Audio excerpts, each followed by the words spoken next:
Arestado ang giilang high-value individual nga si Jake Merson Raffles Mercado alias Kano, 33 anyos, human kini nasakmitan og kapin 1 ka kilo nga gituuhang shabu nga mokabat og dulan sa 8 milyones pesos.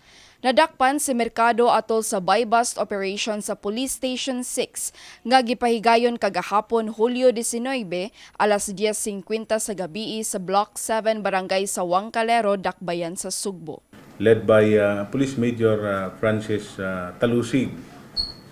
Diin ang maong subject for the buy-bust operation, ang suspect na ilhan nga si Jake Merson Mercado alias Kano. Base sa report sa kapulisan, miyembro sab si Mercado sa grupong Gun for Hire diin suspetsado siya sa mga nahitabong shooting incident sa Sugbo nga may kalambigitan sa transaksyon sa illegal nga droga. Kini siya nadakpan ni siya sa ato ang mga kapulisan sa Station 6 for violation of Section 11 RA 9165. Gawa sa droga, daan ang napriso si Mercado sukad pa 2015 sa iyang kaso sab sa pagpangawat.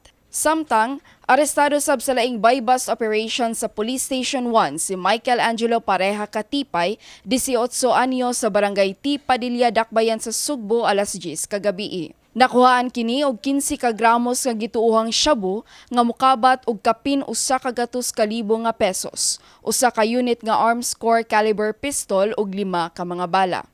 Niatong Disyembre 2022, nakasuhan sab si Katipay og murder og 2 counts of frustrated murder isip suspect sa pagkamatay ni Leopold Ramirez sa Barangay Parian. During the tactical interrogation conducted by the operating unit, gidivulge niya na siya napa siya duha ka personalities na dapat niyang itumba, pero unfortunately nadakpan siya, so wala na niya mahimo.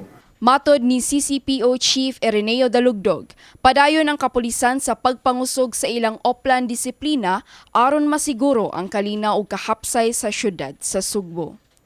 Kini si Mila Lagahit, UP Cebu Com intern alang sa My TV Cebu.